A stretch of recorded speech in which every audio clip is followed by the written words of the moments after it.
Medical log, Dr. Eliza Chun, Bunker 12C. Day 37 post-lockdown. The luminescence wasn't there yesterday. I'm certain of it. When I changed Private Mendoza's dressings at 1900 hours, his wound was what you'd expect from a deep laceration. Inflamed, weeping slightly, but showing signs of granulation. Normal healing. But this morning, something had changed. A faint bluish glow radiated from beneath the edges of the gauze, visible even under the harsh fluorescent lights of the med bay. At first, I thought I was imagining it, some trick of light reflecting off the antiseptic gel. But when I peeled back the dressing, I nearly dropped my scissors. The wound had partially sealed, not with ordinary scar tissue, but with something that looked almost crystalline. The edges pulsed with a blue-green light that reminded me of deep-sea creatures, bioluminescent and alien. Mendoza was asleep when I discovered it, his breathing steady. I took samples, of course, tissue and fluid, though our limited equipment down here isn't designed for advanced pathological analysis. Whatever this is, it's nothing in my medical texts or the bunker's database. I'm writing this in my private log because I'm not ready to file an official report. Not yet. Not until I understand what I'm looking at. Major Reynolds has been jumpy since the lockdown began, and the last thing I need is for him to implement more restrictive protocols based on incomplete information. Day 37 evening. I've been monitoring Mendoza all day. His vital signs remain stable, heart rate slightly elevated but within normal parameters, temperature normal. He's conscious now, says he feels better than he has in days. Like I could run a marathon, were his exact words. This from a man who could barely sit upright yesterday due to blood loss and trauma. When I asked about the wound, he looked down at the glowing edges with curiosity rather than alarm. Doesn't hurt, he said, poking at it. Feels warm. Kind of nice, actually. I slapped his hand away. Don't touch it. I asked about his recent activities, looking for anything unusual. The only deviation from routine was that he'd started on the new ration packs 2 days ago. Batch C17. I've pulled a sample for analysis, though our chemical testing capability is limited at best. This evening, I found Mendoza standing by Private Lindley's bed. Lindley came in yesterday with a minor concussion after a fall. Nothing serious. Mendoza was just standing there, staring at Lindley's sleeping form. When I asked what he was doing, he blinked rapidly, as if waking from a daydream. I was just checking on him, Mendoza said, though they barely know each other. Different units, different rotations. Thought he might want company. There was something in his expression that made my skin crawl. A hunger, maybe. An intensity that didn't belong in a simple act of camaraderie. I sent him back to bed with a sedative. He resisted at first, then complied when I threatened to report the incident to Major Reynolds. Day 38, morning. The radio message came through during my morning rounds. The first communication from outside in nearly 2 weeks. All secure facilities maintain strict quarantine. Repeat, maintain strict quarantine. Surface contamination levels critical. Perimeter breaches reported at facilities 7A through 8D. No rescue missions authorized. Stand by for further instructions. The message repeated 3 times before cutting out. The communications officer tried to establish contact afterward, but received only static. My hands were shaking as I continued my rounds. Perimeter breaches. Surface contamination. The words echoed in my head as I checked Mendoza's wound again. The glow had intensified overnight, and the crystalline material had spread further along the edges. More disturbing was that Lindley, in the bed next to him, now had a small patch of the same blue-green luminescence at the base of his throat. No wound, no injury there. Just the glow beneath his skin, as if something had taken root. I've isolated both of them in the far corner of the med bay and implemented basic containment protocols. Gloves, masks, limited contact. We don't have proper isolation facilities here. This bunker was designed as a temporary shelter, not a research facility or long-term medical installation. Day 38, afternoon. Tessa came by the med bay today. She's one of the few civilians here, a technician who was working on the ventilation systems when the lockdown was ordered. We've become friends of sorts over the past month, as much as anyone can be friends in this sterile, underground prison. You look like shit, she said by way of greeting, leaning against the doorframe of my small office. I must have, with the dark circles under my eyes and unwashed hair pulled back in a messy ponytail. Thanks, I replied, not looking up from my microscope. The sample from Mendoza's wound showed cellular structures I couldn't identify, formations that looked almost architectural, as if building something. Heard about the radio message, Tessa continued. Reynolds is flipping out, doubling the guard on the upper access points. That got my attention. He thinks someone's going to try to get in. Or out. She shrugged. Not sure. But he's got people checking the ration stores too. Something about potential contamination. My stomach tightened. Which rations? Batch C-17, I think. Why? I told her about Mendoza and Lindley, about the strange glowing substance. Her face paled as I spoke. I've been eating those rations, she whispered. Most of Section 3 has. Before I could respond, she pulled down the collar of her jumpsuit. There, just below her collarbone, was a faint blue-green glow the size of a quarter. It doesn't hurt, she said, echoing Mendoza's words. But I'm hungry all the time, and not for food. It's like, she struggled for words, like I want to be near people, touch them. It's getting harder to ignore. I backed away instinctively, then caught myself. Too late, the hurt was already visible in her eyes. I'm not contagious, she said defensively. Not like that, anyway. I think it only spreads through the rations. You don't know that, I countered, but moved closer to examine the glowing patch. The skin around it was warm to the touch, slightly raised. Have you reported this? She shook her head. Would you if you were me? You've seen how Reynolds handles problems. She had a point. The major solution to most issues involved isolation, restriction, or force. Just last week, he'd confined 3 people to their quarters for a day when they complained about the deteriorating conditions. Let me run some tests, I said. Don't tell anyone else yet. After Tessa left, I locked the door to my office and sat in the dark, watching the faint glow of the samples through the glass of their containment. Beautiful and terrifying. What is this thing? Bacteria? Virus? Something engineered? The radio message mentioned contamination, but was this the same thing happening outside? And if it's in the rations, how many of us have already been exposed? I should tell Reynolds. I should report this immediately. But something stops me. The way Mendoza looked at Lindley. The hunger in Tessa's eyes. The glowing wounds that don't hurt, that actually feel good. I'm afraid this isn't a disease seeking to kill us. I'm afraid it wants something else entirely. Day 38, night. As I write this final entry for the day, I can't shake the feeling that we're already too late. Half the bunker may be infected if it's in the ration packs. And Reynolds, for all his authority and military training, isn't equipped to handle this kind of threat. Neither am I, if I'm being honest. Tomorrow I'll tell him what I know. I'll show him the samples, explain my concerns. But tonight, I find myself staring at my own arms, checking for signs of that telltale glow, wondering if the hunger will come for me too.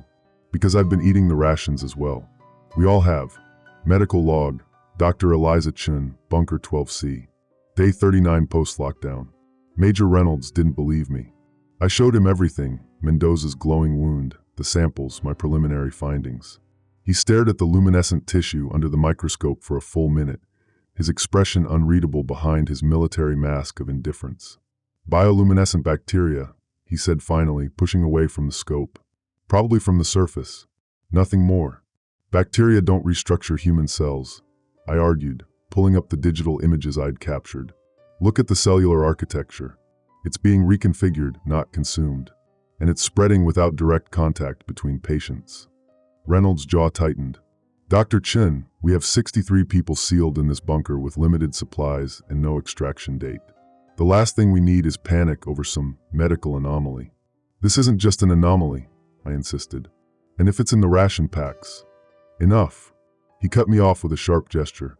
Keep monitoring the affected patients. Run your tests. But this information stays contained to medical personnel only. That's an order. He left without examining Lindley or checking on Mendoza, both of whom now have glowing patches spreading across their skin like luminous bruises. Reynolds wouldn't even look at them directly. Fear, maybe. Or something worse, denial. But his parting words are what truly chilled me. And Dr. Chin? I've reclassified all anomalies as security level 4. Any unauthorized communications about patient conditions will be treated as a breach of quarantine protocol. In other words, speak about this and face confinement. Day 39, afternoon. Tessa came to see me again, slipping into the med bay during shift change when the corridor was momentarily clear. Her face was pale, drawn with exhaustion or illness. I couldn't immediately tell which. It's getting worse, she whispered, closing the door behind her. Without preamble, she unzipped her jumpsuit to the waist, pulling it down to reveal her upper body, clad only in a standard-issue tank top. The glow had spread. What had been a quarter-sized spot yesterday now covered most of her left shoulder and was creeping across her chest. The blue-green light pulsed gently beneath her skin, following the rhythm of her heartbeat. "It's beautiful, isn't it?" she said, her voice dreamy as she traced the luminescent pattern with her fingertips. "Sometimes I catch myself staring at it for minutes, maybe hours. I lose track." I swallowed hard. "Does it hurt?" "No. Just the opposite. It feels." She searched for words, connected. "Like I'm part of something larger now." Her eyes met mine, pupils dilated. "The hunger is getting stronger too." "Hunger for what?" I asked, though I feared I already knew the answer. "For others. To be near them. To touch them." She reached out suddenly, her fingers brushing my arm. I flinched involuntarily, and hurt flashed across her face. "I would never hurt you, Eliza. You know that, right? It's not about hurting. It's about sharing." I stepped back, maintaining professional distance. "Tessa, I need to document the progression. Can I take some photos? Maybe another sample?" She nodded, but as I prepared the camera, she continued speaking, her voice taking on an unsettling cadence. "There are 15 of us now. I can feel them, like lights in the dark. Mendoza, Lindley, the others from Section 3.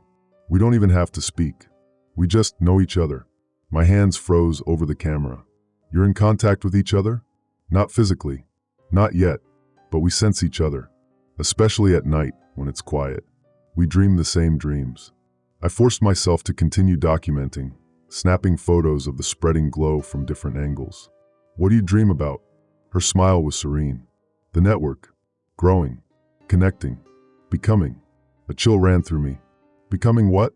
But Tessa only smiled wider, the glow beneath her skin pulsing brighter for a moment. "Something better. Something more." Day 39, evening. I found Dr. Victor Harlow in the storage area after my shift, examining the ration packs from batch C-17. He's the government virologist who joined our team just days before the lockdown, supposedly to help monitor for surface contaminants. We've had minimal interaction. He keeps to himself, works odd hours, and reports directly to Reynolds. "Find anything interesting?" I asked, making him jump. He quickly covered the testing equipment he was using. "Routine inspection," he said smoothly, though his eyes darted nervously to the sealed container beside him. "Major Reynolds wants all supplies checked for surface contamination. Strange that he'd have you doing that when I reported potential contamination to him this morning." Harlow's expression flickered, surprise quickly masked. "You reported what, exactly?" I told him about Mendoza and the others, about the glowing substance spreading beneath their skin. As I spoke, I watched his face carefully. There was no shock, no confusion, just a calculating assessment. "Interesting," he said when I finished. "But likely just a reaction to the sterilization chemicals in the new ration formulation. Nothing to worry about." "Nothing to worry about?" I repeated incredulously. "Tessa says there are 15 people affected already. They're having shared dreams, developing some kind of connection to each other." Something dark passed behind Harlow's eyes. 15? That's more than projected for this stage." "Projected? What does that mean?" He backpedaled immediately. "Poor choice of words. I meant more than expected for a simple allergic reaction." He began packing up his equipment with quick, efficient movements. "I'll look into it, Dr. Chin. In the meantime, perhaps keep this between us? No need to alarm the general population." I stepped closer, blocking his exit. "What's really in the rations, Dr. Harlow?" His face hardened. "That's classified, doctor. And I'd advise you to remember your place in the chain of command here. My place is to treat and protect my patients." "Your place," he said coldly, "is to follow orders. Just like the rest of us." He pushed past me, then paused. "Those 15 affected, keep them comfortable, but isolated if possible. And report any behavioral changes directly to me, not Reynolds." "Why you?" His smile didn't reach his eyes. "Let's just say this falls under my area of expertise." Day 40, early morning. I couldn't sleep. After talking with Harlow, I returned to the med bay and examined the samples again. The cellular restructuring is accelerating, forming patterns that almost look like circuit boards, organic technology being built at a microscopic level. Around 0300 hours, I heard movement in the main ward. Mendoza was out of bed, standing over Lindley again. I watched from the doorway as he placed his hand, the one with the glowing wound, flat against Lindley's chest, where his own luminescence was strongest. They stayed like that, connected, for several minutes. The light between them pulsed, grew brighter, synchronized. Neither spoke, but their expressions were rapturous, like devotees in religious ecstasy. When I finally intervened, Mendoza looked at me with pity. "You'll understand soon, Doctor," he said quietly. "When you join us." "I haven't eaten the contaminated rations," I told him. His smile was knowing, patient. "There are other ways to connect. Better ways." He reached for me then, his glowing hand extended like an invitation. I backed away, ordered him to his bed. He complied without argument, still wearing that serene smile. I've doubled the restraints on both patients and locked the medbay doors. But as I write this, I keep checking my own skin for signs of the glow, wondering if Mendoza was right. Are there other ways to become infected? And what happens when the connection Tessa spoke of, this network, grows strong enough that they stop taking orders altogether? I'm going to find Harlow today and force some answers from him. He knows more than he's saying. Much more. In the meantime, I've hidden emergency rations, older packs from before this batch, in my quarters. If this spreads through the food supply, at least I'll have clean options. But I can't help wondering if it's already too late for some of us. Too late for this bunker. Too late for humanity. Medical log, Dr. Eliza Chun, Bunker 12C. Day 40 post-lockdown. I've been locked in my lab for 6 hours running tests on the ration samples. What I found defies everything I know about food science, preservation technology, and basic biology. These aren't just contaminated, they're engineered. The rations contain synthetic compounds that remain inert until they interact with human digestive enzymes. Once activated, they begin producing the luminescent protein I've observed in the patients. But that's just the visible symptom. The real concern is what these compounds do at the cellular level. They rewrite, they reconstruct, they repurpose. Under the microscope, I watched human cells from Mendoza's sample being methodically transformed, their internal structures dismantled and reorganized into new configurations that no longer serve the host's original biological functions. Instead, they form what looks like a distributed network of microscopic transmitters and receivers. These aren't just infected humans. They're becoming communication nodes in some larger system. I tried to access the bunker's research database for anything similar, but every search containing terms like synthetic biology, luminescent pathogen, or cellular restructuring returned the same message. Access restricted, security clearance level 5 required. I'm the head medical officer, and I only have level 4 clearance. Someone knew this could happen. Someone planned for it. Day 40, afternoon. I went looking for Dr. Harlow with my findings. Instead, I found Major Reynolds in the command center, huddled with his senior officers around digital maps of the bunker's layout. They fell silent when I entered. "Dr. Chin," Reynolds said, his tone clipped. "This area is restricted during operational planning."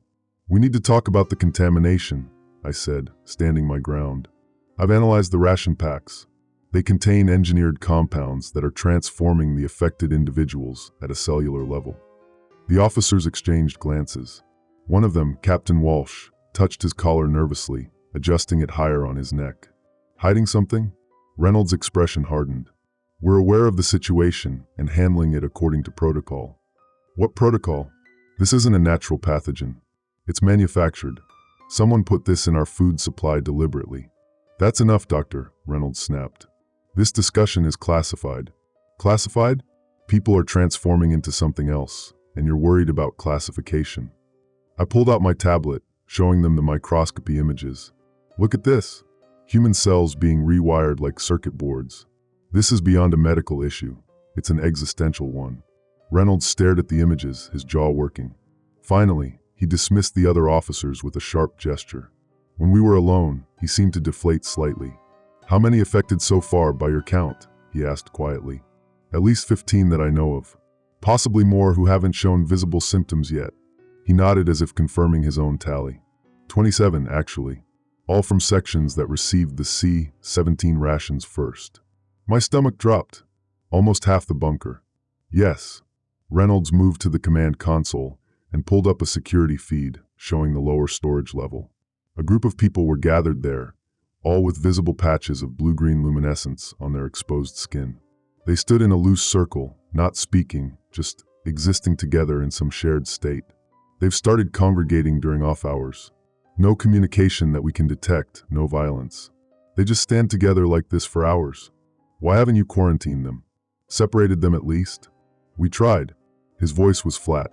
3 security officers were attacked when they attempted to disperse a gathering last night. Not violently, the infected just touched them. He tapped another command, bringing up footage of the incident.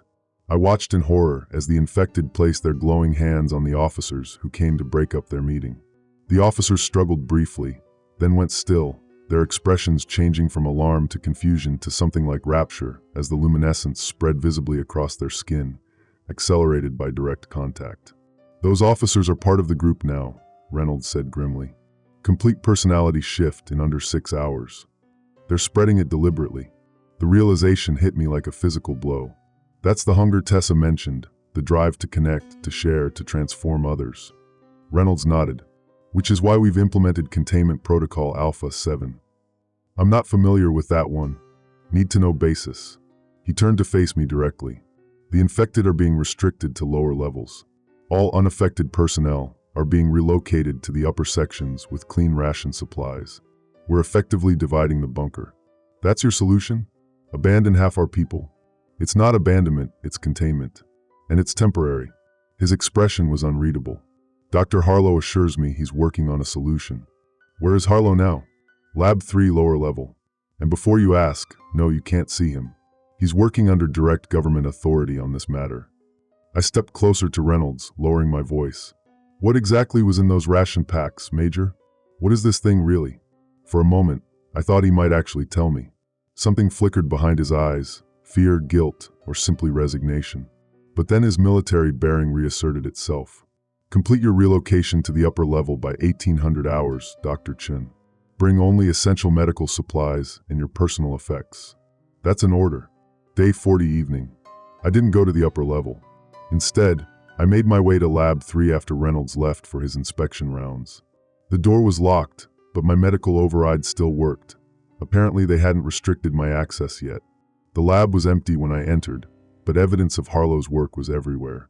Screens displayed molecular structures I recognized from my own analysis, along with progression models showing the transformation process from normal human tissue to the glowing, rewired version.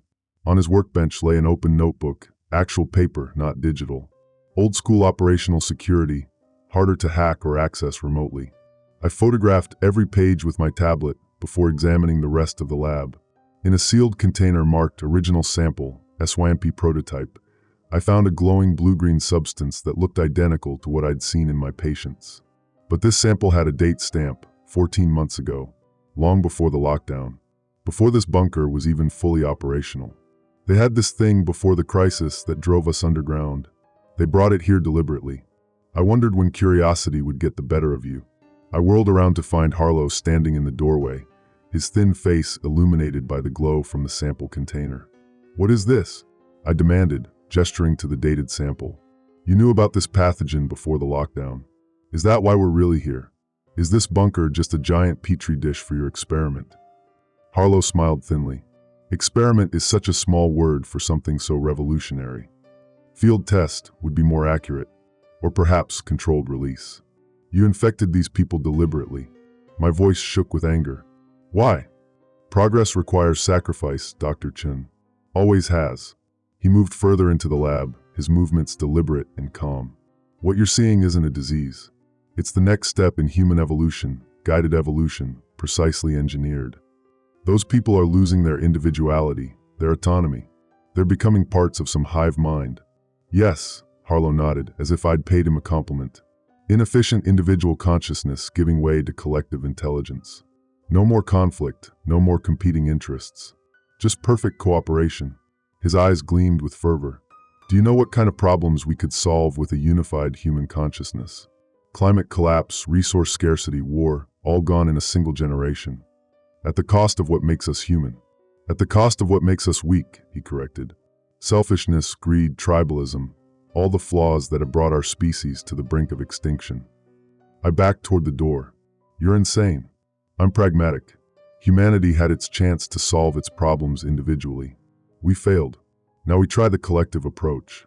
He gestured to the sample. "This is just version 1. Crude, with visible markers we couldn't fully suppress. The next iteration will be invisible until it's too late to stop. I'm going to tell Reynolds everything. Harlow's smile widened.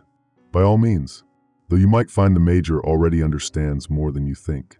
He tapped his collar, pulling it down slightly to reveal the faintest blue-green glow at the base of his throat. Some of us volunteered for the first phase, for the greater good. I ran then through the corridors of the lower level, past groups of the infected who turned to watch me with their luminous gazes. None tried to stop me. They didn't need to. They knew somehow that there was nowhere to go. As I write this from my locked quarters, I can hear them gathering in the corridor outside. Their soft voices murmur in unnatural unison, calling my name with gentle insistence. They don't need to break down the door. Eventually, I'll need to eat, to drink, to leave this room, and they are very, very patient. The question now isn't whether I can escape this fate, but whether humanity should. If Harlow is right about the broader crisis outside, could the synthetic plague actually be our salvation rather than our doom? I don't know anymore, but I do know that I can still think clearly now, can still question and doubt and fear. And I want to hold on to that humanity for as long as I can. Medical log, Dr. Eliza Chun, Bunker 12C. Day 41 post-lockdown. They left food outside my door during the night. Standard rations, not from batch C17, with a handwritten note. These are clean. We still need you. T. Tessa. Despite everything, she's still looking out for me. Or perhaps the collective is simply keeping me alive for some purpose. I inspected the packaging carefully for tampering before eating, my first meal in nearly 24 hours. My hands shook as I consumed it, wondering if I was being naive to trust the offering. After eating, I reviewed Harlow's notes again. The SYMP prototype, synthetic plague, they're not even trying to hide the name, was developed as a social restructuring pathogen. Government-funded, classified at the highest levels. Initial tests conducted on isolated communities under the guise of vaccine trials. The goal was never to kill but to transform, to create what Harlow calls networked humanity.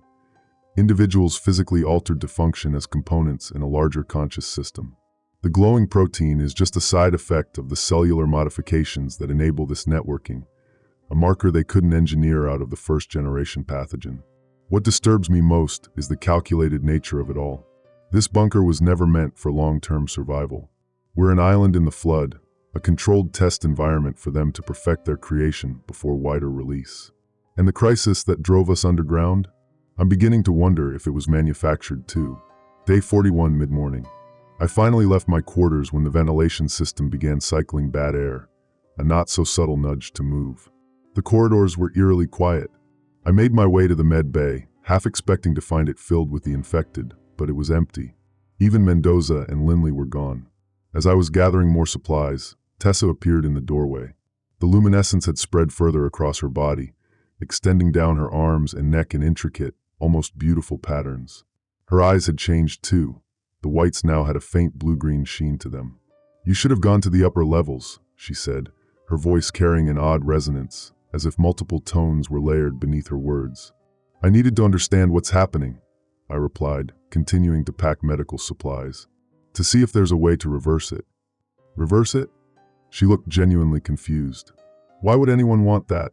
"Because people have a right to choose their own fate, Tessa. This was forced on you." She moved closer, her movements fluid and graceful. "Was it? We all chose to be here in this bunker. We all accepted the rations, and now we're accepting the next step."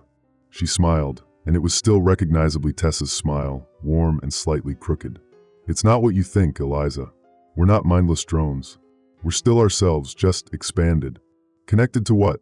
I asked. "What's controlling you?" "Nothing is controlling us. We're becoming the controller, together. A distributed network of human consciousness." She reached out, stopping just short of touching my arm. "I can feel everyone. Their thoughts, their emotions, their memories. Do you know how beautiful that is? To never be alone again." I backed away. "And that's worth giving up your free will." "I haven't given up anything," she insisted. "I've gained everything. The collective doesn't erase us, it amplifies us. All those barriers between people gone. No more miscommunication, no more isolation, no more fundamental human loneliness." Despite myself, I could see the appeal. How many patients had I treated for depression, anxiety, the crushing weight of isolation? How many times had I myself lain awake at night, aching for a deeper connection than words could provide? What about Reynolds? I asked. Harlow, are they part of this network too? Tessa's expression flickered. Reynolds is resistant, fighting the connection, trying to maintain hierarchy when we're evolving beyond such structures. As for Harlow, she paused. He thinks he understands what's happening, but he's still separate, still operating from old paradigms of control. What do you mean? He believes he created us to serve a purpose, his purpose. But the network is becoming something beyond his design. We're evolving faster than they predicted. A cold feeling settled in my stomach. Evolving into what? Before she could answer, an alarm sounded, 3 long pulses, then silence. Tessa tilted her head, as if listening to something I couldn't hear. They're trying to seal the lower levels, she said calmly. Reynolds has ordered the uninfected to initiate full containment protocol. Meaning what? They're going to lock us in and vent the air. Her voice remained eerily calm. It won't work, of course. There are too many of us now, in too many key positions. But it's going to get unpleasant for a while. She turned to leave, then paused. Find somewhere safe to wait it out, Eliza. The network wants you to join willingly, not out of fear or force. After she left, I stood frozen in the med bay, the alarm still echoing through the bunker.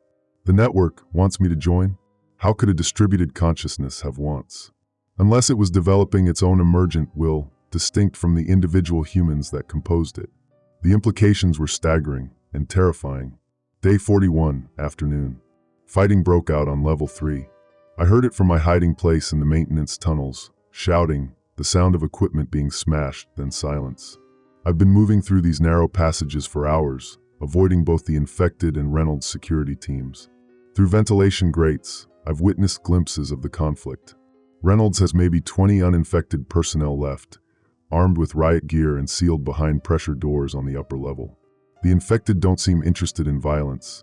They simply try to touch the uninfected to spread their condition. It's not a battle so much as a grim game of tag, with the ultimate stakes. I found an access panel overlooking Lab 3 and watched Harlow working frantically at his station. He was injecting himself with something, a clear fluid that made him grimace in pain. On the screen before him was a molecular model labeled SYMP inhibitor. He's trying to immunize himself, to stay individual while still observing the collective's development. The ultimate scientist, unwilling to fully join his own experiment. I almost revealed myself, almost called out to ask for the inhibitor, but something held me back. Harlow's face was twisted with more than pain. There was fear there, and something like disgust as he examined his own skin under a handheld scanner. What does he see in the network that makes him so desperate to remain outside it? Day 41 evening. I'm writing this from a maintenance closet on level 2, halfway between the infected below and Reynolds holdouts above. My tablet's battery is running low, and I'm conserving it as much as possible. An hour ago, I witnessed something that shook me to my core. I was moving through the tunnels when I heard voices coming from the hydroponics bay. Peering through a grate, I saw a group of the infected gathered around someone lying on the floor. Major Reynolds, his face bloody and uniform torn. He must have been captured during the fighting. 2 infected soldiers held him down while Tessa knelt beside him. The Major thrashed and cursed, spitting defiance even as the glowing figures surrounded him. You're committing treason, he snarled. All of you, following Harlow's insane experiment instead of your sworn duty. Tessa shook her head. This isn't about duty anymore, Major. It's about survival, yours included. I'd rather die human. No one's dying, Tessa said gently. You're just evolving. Then, with clinical precision, she pressed her luminescent palm against Reynolds' forehead. He screamed, the first time I'd ever heard such raw fear from him, and his back arched in what looked like agony. But within seconds, his screams subsided into gasps, then into something like sobbing.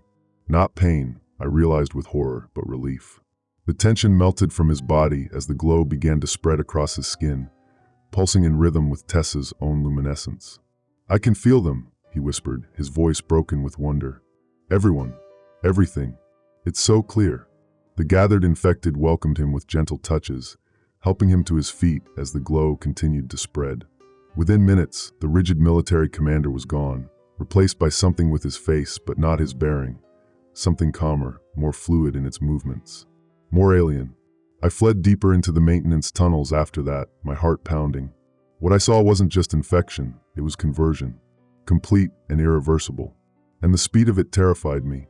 The notes I stole mentioned a transformation period of days, but Reynolds changed in minutes. The pathogen is adapting, becoming more efficient with each new host. I have to find Harlow. Have to get that inhibitor if it exists. Have to understand what end game he's playing toward. Because I'm increasingly certain that whatever the network is becoming, it's no longer following anyone's original plan. It's becoming something new, something with a will of its own. And I may be the last truly individual consciousness left to witness it. Medical log, Dr. Eliza Chun, Bunker 12C. Day 42 post-lockdown.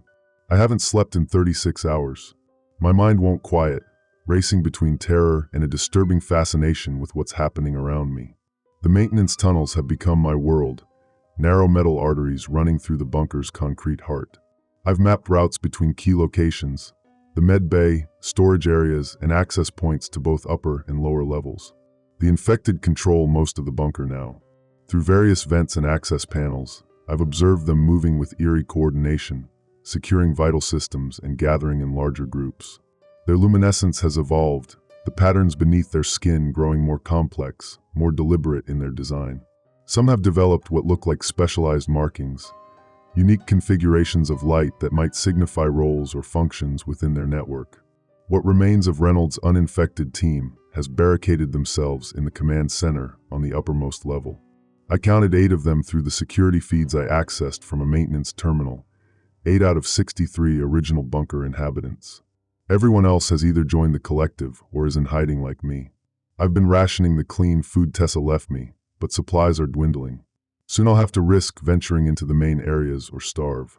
But first, I need to find Harlow and that inhibitor. If there's any hope of understanding what's happening or stopping it, it lies with him. Day 42 mid-morning. I found a way into Lab 3 through the ventilation system. Harlow wasn't there, but his research was scattered across workstations in chaotic disarray, unlike his usual methodical organization. Signs of a mind unraveling under pressure. More disturbing were the biomonitors, showing the progression of the infected subjects. The data confirmed my worst fears. The pathogen is evolving rapidly, adapting to each new host and becoming more efficient. What took days in the first subjects now takes hours. Soon, it might be minutes or seconds. On Harlow's main screen was a security feed, showing a sealed room labeled Containment 7.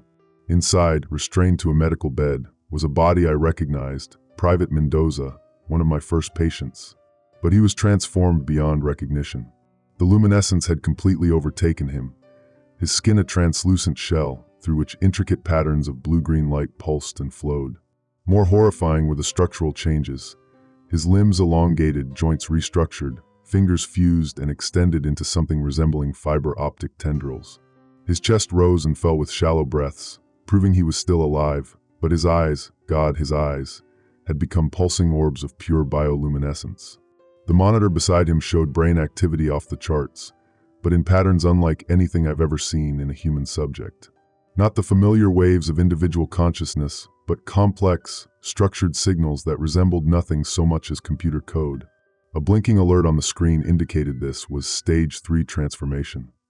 Below it, a clinical note in Harlow's precise handwriting. Network node development in subject progressing faster than projected. Terminal specialization within 72 hours. Recommend termination before completion. Terminal specialization. The words sent ice through my veins. Mendoza wasn't just connected to the network, he was becoming a specialized component of it, perhaps something like a router or server or transmitter. The human was being systematically repurposed, and Harlow wanted to terminate him before the process completed. Why? Fear of what he might become, or fear of what he might reveal. I downloaded everything I could find about the inhibitor and stages of transformation, then froze as I heard voices approaching the lab. Ducking back into the ventilation shaft, I pulled the grate closed just as the door slid open. Day 42 afternoon. Harlow entered with 2 of the infected, former security officers judging by their uniforms, both glowing with the now familiar luminescence. Their movements were synchronized in a way that made my skin crawl, flanking him like escorts. Or guards. I need to check on the primary node, Harlow said, his voice tight with strain. The readings are concerning. The network is concerned about you, Doctor, one guard said, voice carrying that strange harmonic quality I'd heard in Tessa's. Your resistance causes unnecessary suffering. My resistance preserves objective observation, Harlow snapped, moving to Mendoza's containment chamber. Someone needs to remain outside the network to document its development. That role is no longer necessary, said the second guard. The network documents itself.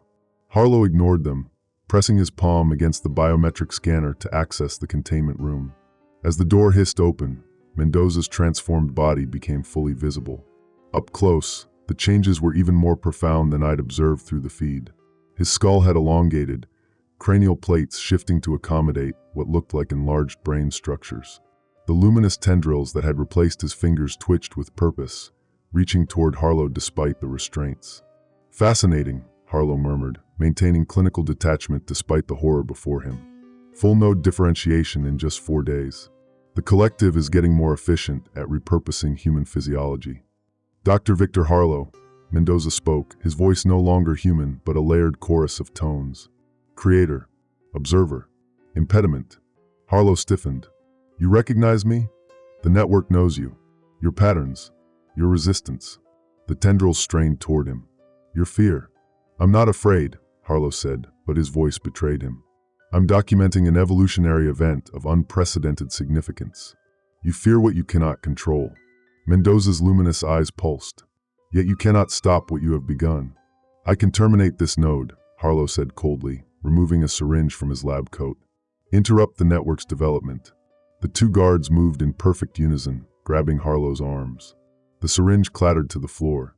The network will not allow damage to essential architecture, they said in disturbing harmony. Essential. Harlow's scientific curiosity momentarily overcame his fear. What function does this node serve? Mendoza's transformed face contorted into something approximating a smile. Expansion. Communication. Liberation. With what? There's nothing down here to communicate with except us. Incorrect, Mendoza said, the light patterns across his body accelerating. The network grows beyond this facility. Beyond your parameters. Beyond your control. Harlow went pale. That's impossible. The pathogen is contained to this bunker. The signal is not contained. The call spreads. Others answer. What others? Harlow's voice rose in panic. There's no one else. The surface is. Not empty, Mendoza interrupted. Never empty. Many wait for connection. For purpose. For transcendence. As if on cue, a deep rumble vibrated through the bunker, something from far above. Dust sifted from the ceiling. The tremor lasted only seconds, but it left behind a deafening silence. Then, from overhead speakers, a transmission cut through the quiet, distorted, fragmented, but unmistakably not from inside the bunker.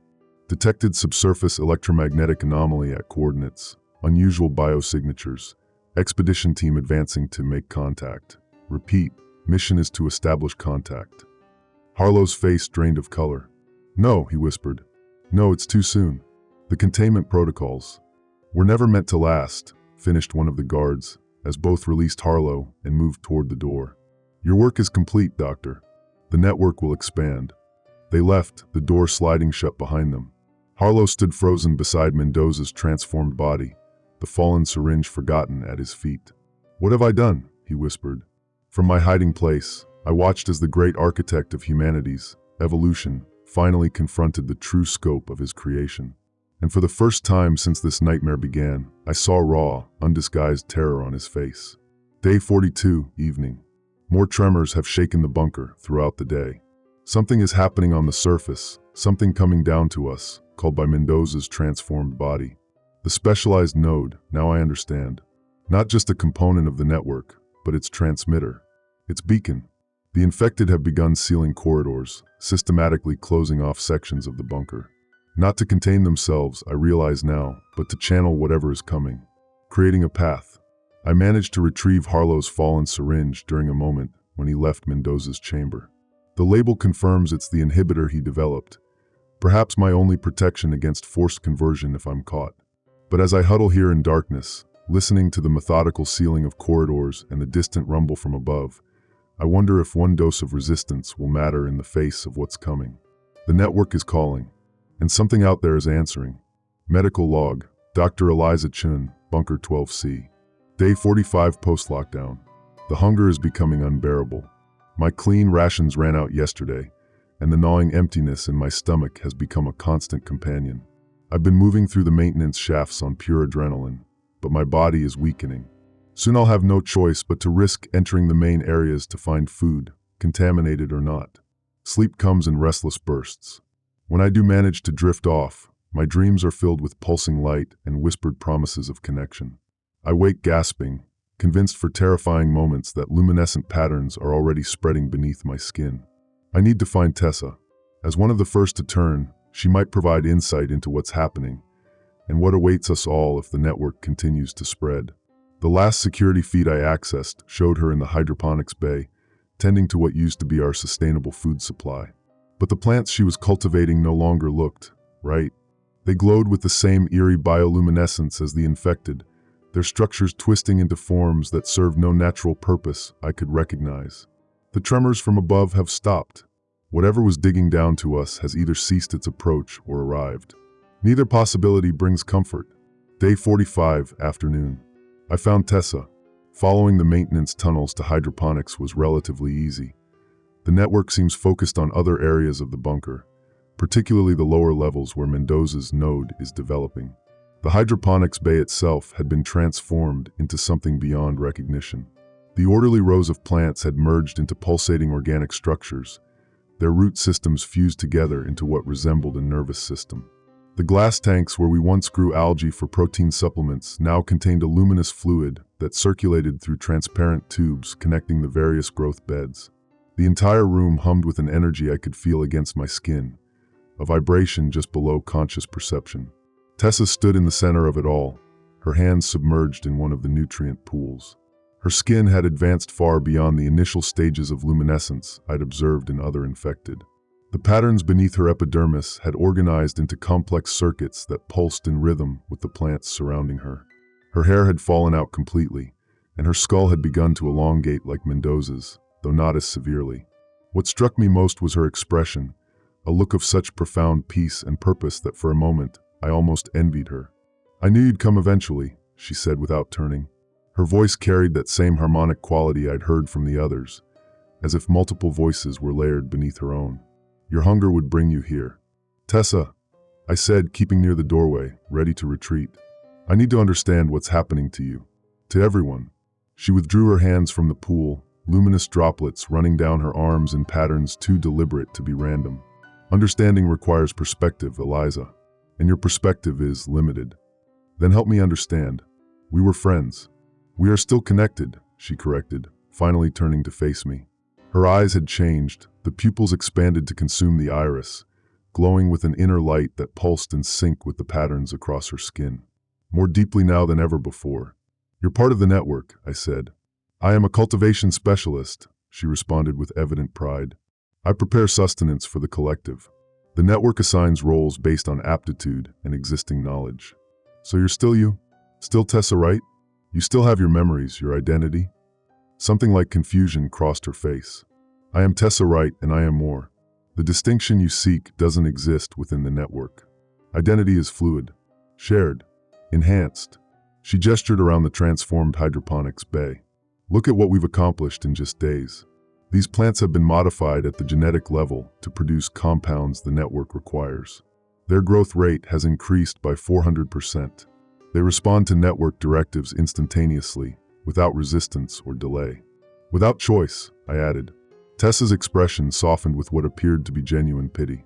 "You still think in terms of binary opposition, freedom versus control, individual versus collective. The network transcends these limitations." She stepped toward me, and I tensed, ready to flee. But her movements remained slow, non-threatening. "I remember how it felt, Eliza. The fear, the resistance, the desperate need to remain separate and defined." She held out her hand, the luminous patterns brightening. "But I also remember the moment of connection, the expansion, the end of loneliness. You were never lonely, Tessa. You had friends here. You had me." "Did I?" Her head tilted, the gesture eerily bird-like. "Then why did I spend nights crying in my quarters, mourning a world we could never return to? Why did I hide my panic attacks from everyone, even you? The isolation was killing me long before the network offered integration." I had no response. It was true, despite our friendship, Tessa had always maintained walls around her deeper emotions. Had I been so consumed by my own work that I'd missed her suffering? "The network knows everything," she continued. "Every fear, every joy, every memory. all shared, all understood, all accepted without judgment. There is no rejection, no abandonment, no betrayal. As she spoke, a crackling sound suddenly filled the room, the emergency broadcast system activating.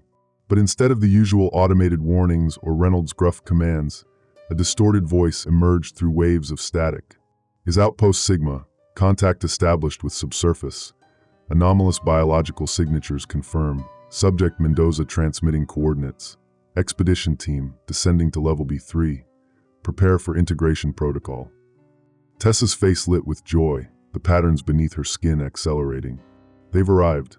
The ones Mendoza called. Our expansion begins. Cold dread washed through me. Who are they, Tessa? Who's coming down from the surface? The advanced team. Scientists like us. They detected Mendoza's signal and came to investigate. Her expression turned dreamy. Soon they'll join the network. Then they'll help bring others. Others? How many? All of them eventually.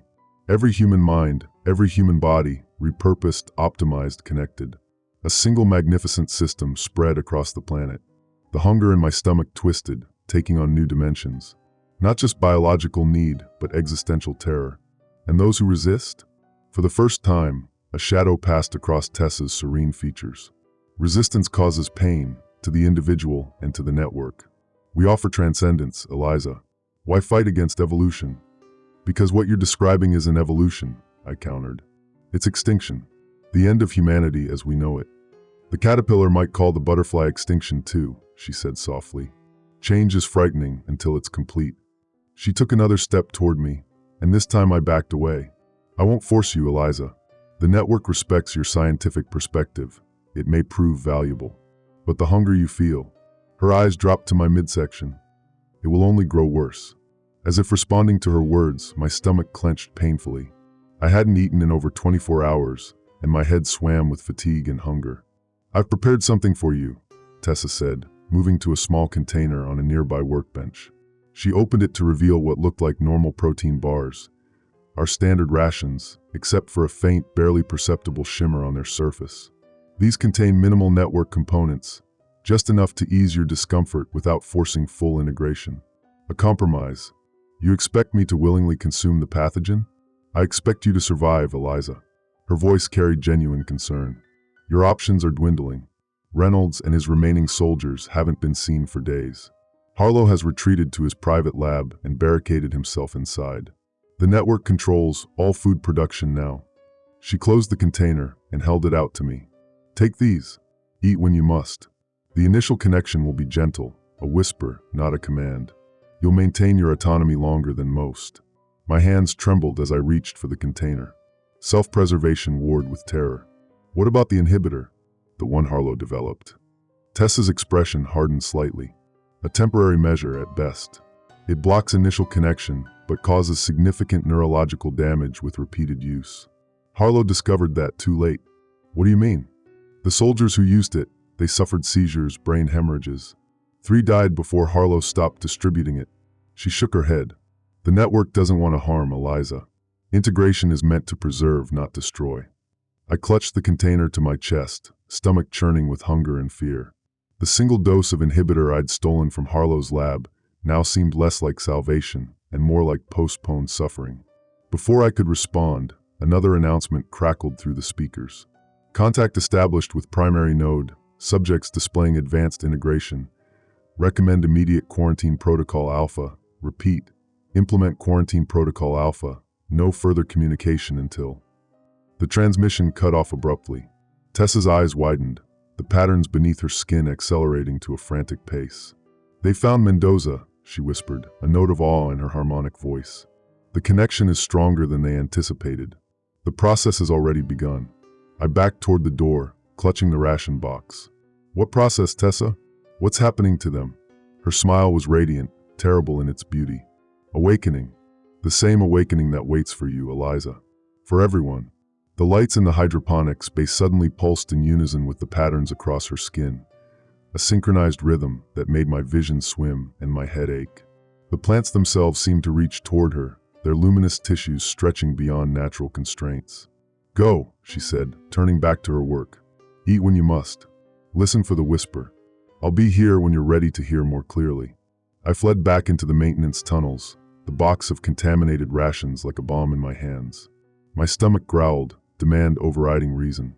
I've retreated to my hiding place, staring at these shimmering protein bars. The hunger tears at me, relentless and growing. I've gone almost 2 days without food now. How much longer can I hold out? How much longer should I? The syringe with Harlow's inhibitor sits beside me, one dose of resistance against the network's call. But if what Tessa said is true, using it might kill me just as surely as starvation. Outside my hiding place, I can hear them moving through the corridors. The infected, coordinated, and purposeful. And somewhere above, the expedition team that answered Mendoza's call is being incorporated into the network, transformed into something beyond human. The ration bar in my hand gleams softly in the dim light. My hands shake as I unwrap it. I'm so hungry. And part of me, God help me, is curious about the whisper Tessa promised. The end of isolation. The beginning of something new. Just one bite. To survive. To understand. To hear the network's voice for myself. Medical log. Dr. Eliza Chun, Bunker 12C. Day 47 post-lockdown. I took a bite. Just one. The hunger overwhelmed my resolve, and I told myself a single bite couldn't transform me completely. I was wrong. Even now, I can feel it spreading through my system. A subtle warmth, a faint tingling just beneath my skin. Not painful, but persistent. When I check my forearms under light, I can see the first traces of luminescence following my veins, delicate, branching patterns that pulse with my heartbeat. The inhibitor remains unused. After what Tessa told me about the neurological damage, I'm hesitant to inject it. But I keep it close. A final option if, when things get worse. The hunger has subsided at least. That single protein bar replenished me more efficiently than any ration I've consumed before. My thoughts are clearer, my fatigue lessened. And there's something else, a sensation at the edges of my consciousness. Not quite voices, but impressions, emotional states, distant awareness of others.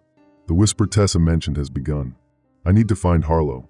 If anyone understands what's happening on a scientific level, it's him. He created this pathogen. He must know its mechanisms, its ultimate purpose. The partial connection I now carry might allow me to move more freely through the bunker without immediate detection by the fully integrated. My time is limited. I must learn everything I can before the transformation progresses further. Day 47 evening. I found Harlow's private lab after hours of careful navigation through maintenance tunnels and air ducts. He's barricaded himself inside what used to be a decontamination chamber, a room designed to be hermetically sealed from the rest of the bunker. Through the reinforced observation window, I could see him hunched over a workstation, surrounded by monitors displaying biological data and security feeds from throughout the facility. He looked terrible, unshaven, wild-eyed, clearly sleep-deprived. Empty stimulant injectors and ration wrappers littered the floor around him. I knocked on the window. He startled violently, grabbing what looked like a makeshift flamethrower before recognizing me. His relief was palpable as he approached the communication terminal.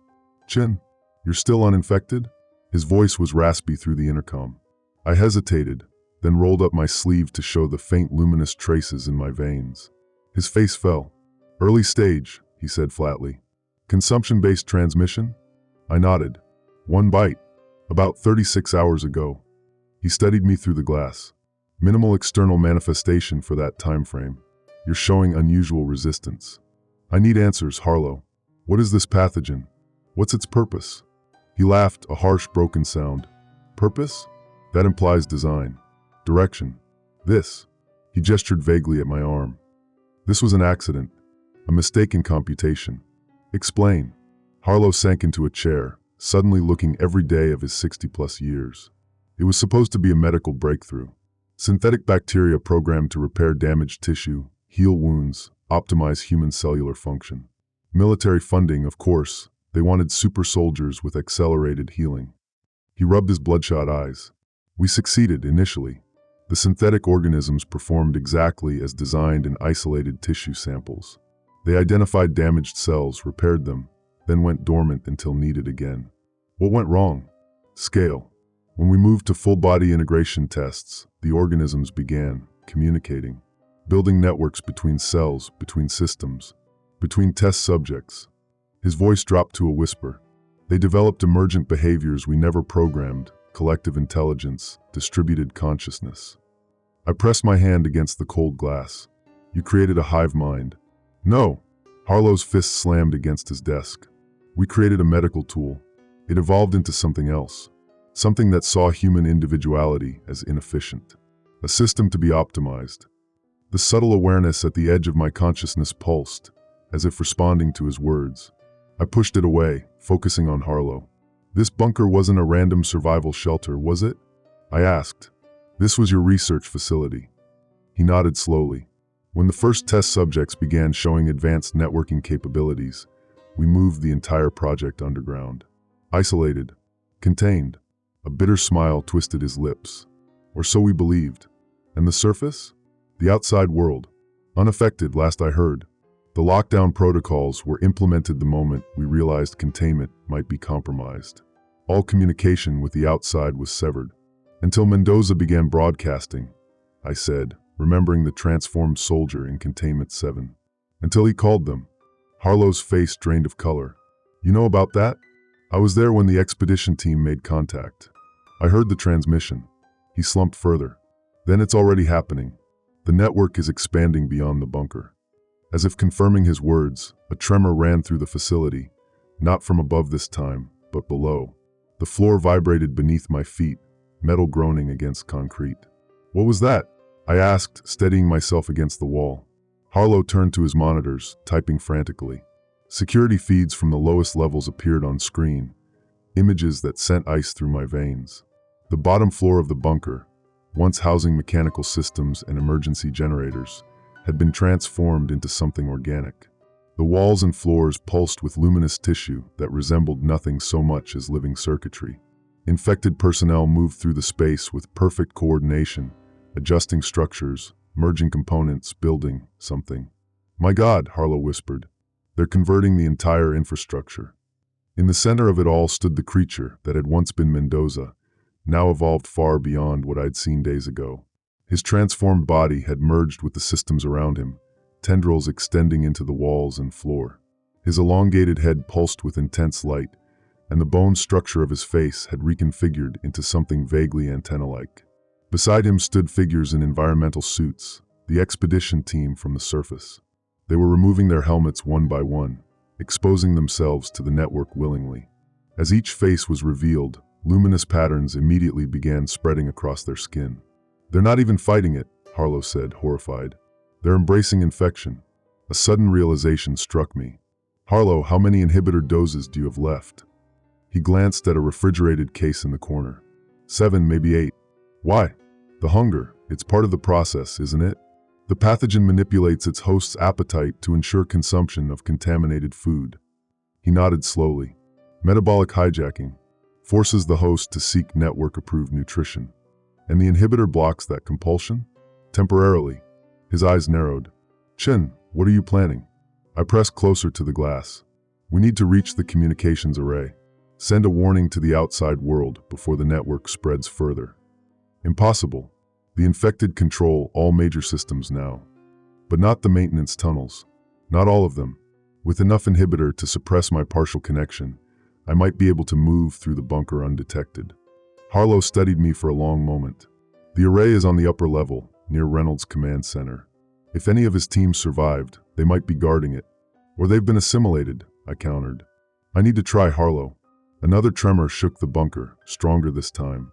On the monitor, we watched as the expedition team, now showing the first signs of transformation, began distributing equipment from their packs. Not weapons, but communication devices. Satellite uplinks.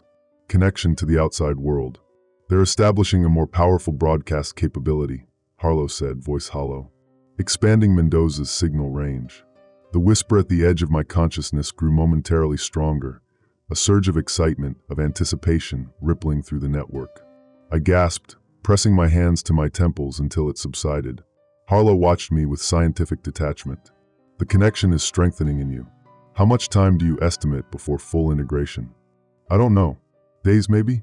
The progress seems slower than what I've observed in others.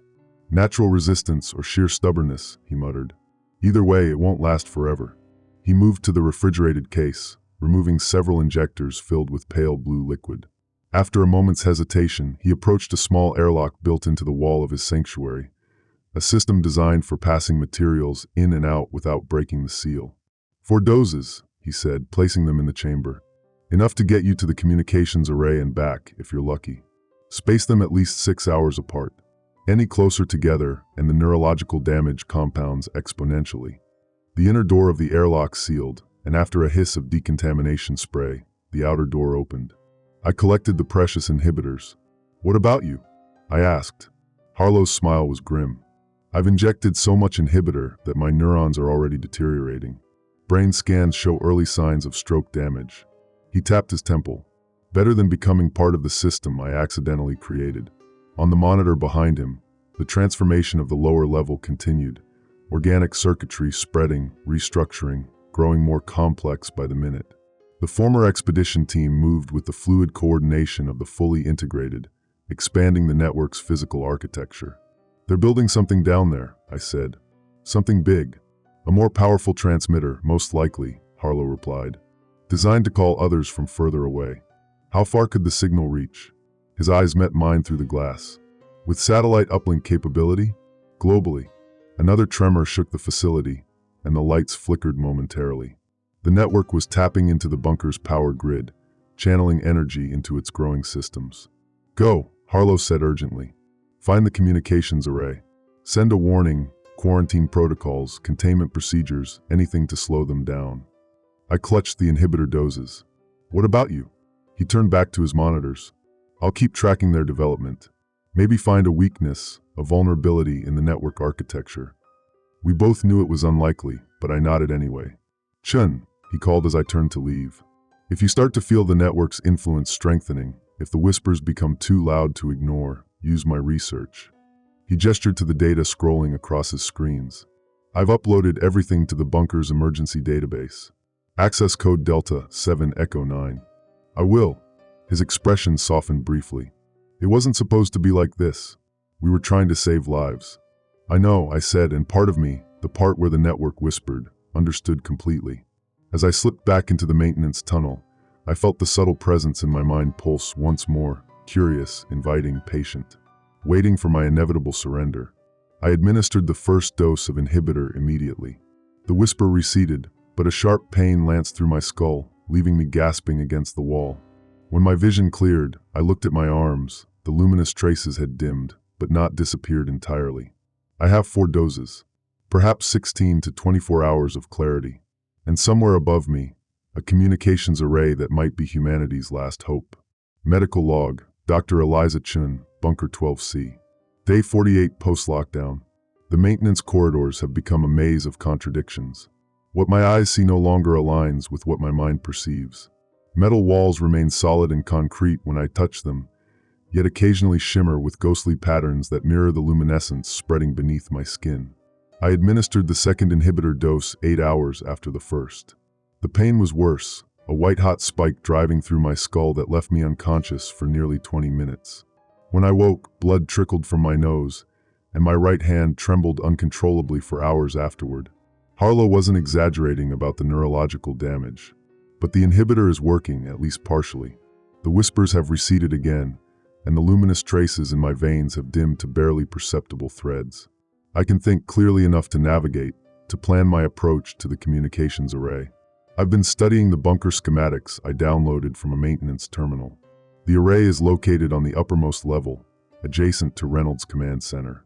The most direct route would take me through the central elevator shaft, not using the elevator itself, which is surely monitored by the network, but climbing the emergency access ladder built into the shaft wall. Before attempting the climb, I need to scout the upper level. The security cameras I've accessed show disturbing transformations occurring throughout the bunker. Areas that were simply occupied by the infected days ago have now been physically altered. Walls and floors partially absorbed into growing organic structures. Corridors rerouted to serve the network's purposes. Lighting systems repurposed to emit the same bioluminescent patterns visible beneath infected skin. It's as if the bunker itself is being infected, transformed from inorganic to organic, from mechanical to biological, from human architecture to something else entirely. More concerning are the glimpses I've caught of the formerly human inhabitants. Their transformations have accelerated dramatically. Some have developed specialized physical characteristics, elongated limbs, modified sensory organs, structural changes that seem to serve specific functions within the network hierarchy. They're becoming specialized components of a single, vast organism. I haven't seen Tessa on any of the feeds. I wonder what she's become. Day 48, afternoon. I've reached the central elevator shaft and begun my ascent. 23 floors of vertical climbing with weakened muscles and intermittent tremors. Not ideal circumstances, but necessity rarely considers comfort. The shaft itself shows signs of the network's influence. Bioluminescent growths have begun to spread along the cables and structural supports, pulsing in patterns that seem to communicate information I can almost, but not quite, comprehend. With each floor I pass, the biological intrusion becomes more pronounced. Halfway up, I paused on a maintenance platform to rest and check my vitals. My pulse is elevated but steady. The tremor in my right hand has subsided somewhat. The luminous traces in my veins remain minimal, but I've noticed a new development. When I close my eyes, I can see faint patterns on the backs of my eyelids, corresponding to the network's architecture around me. Spatial awareness enhanced by the pathogen, perhaps. As I resumed climbing, a sudden vibration shook the entire shaft. Not like the previous tremors, this was more localized, more deliberate. The elevator car, long dormant, had begun to move. I pressed myself against the ladder as the massive car descended past me, its exterior transformed by the same organic circuitry I'd seen throughout the bunker.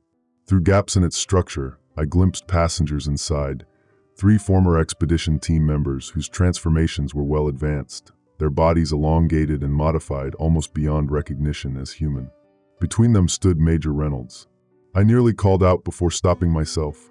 The Reynolds I knew, the stern, by-the-book military commander who'd run this bunker with brutal efficiency, was gone. In his place stood something that only retained the basic framework of a human being. His skin was entirely translucent now, the musculature beneath reconfigured into patterns of light and tissue that served the network's purposes rather than human mobility. His eyes had become specialized sensory organs, enlarged, multifaceted structures that resembled insect eyes more than human ones. Most disturbing was the growth extending from the base of his skull, a biological structure that merged seamlessly with the elevator's transformed systems, as if he were physically plugged into the network's architecture. As the elevator continued downward, Reynolds turned his altered head, those inhuman eyes sweeping the shaft. For one heart-stopping moment, I thought he had detected me, but his gaze moved on, and the elevator disappeared below. I waited, trembling, until I was certain it wouldn't return, then continued my climb with renewed urgency. Day 48, evening. I've reached the upper level. The command center and communications array should be just ahead, but something is wrong. The layout doesn't match the schematics. Corridors that should connect instead terminate in pulsing organic barriers. Rooms have been merged, walls dissolved and repurposed into structures that support the network's growing architecture. The entire level has been redesigned according to some alien logic I cannot fathom. I administered the 3rd inhibitor dose, sooner than the recommended 6-hour interval, but necessary. The pain was excruciating, like my skull was being split open from within. When it finally subsided, I found myself curled on the floor, hands bloody from where my nails had dug into my palms. The tremors have spread to both hands now, and my vision occasionally doubles. Warning signs of the inhibitor's neurological effects. I've likely done permanent damage already, but there's no turning back. With the whispers temporarily silenced, I've been able to orient myself using the emergency lighting systems that still follow human design. The communications array should be 2 corridors east of my position, assuming the network hasn't completely dismantled it. As I made my way through the transformed level, I discovered something unsettling. The network isn't just repurposing the bunker's structure, it's optimizing it. Systems that once served separate functions have been integrated into more efficient configurations.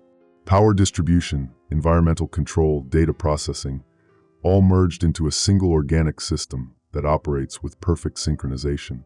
It's beautiful in a terrifying way. If I weren't fighting to retain my humanity, I might appreciate the elegance of the design. I passed a chamber that had once been the level's security hub.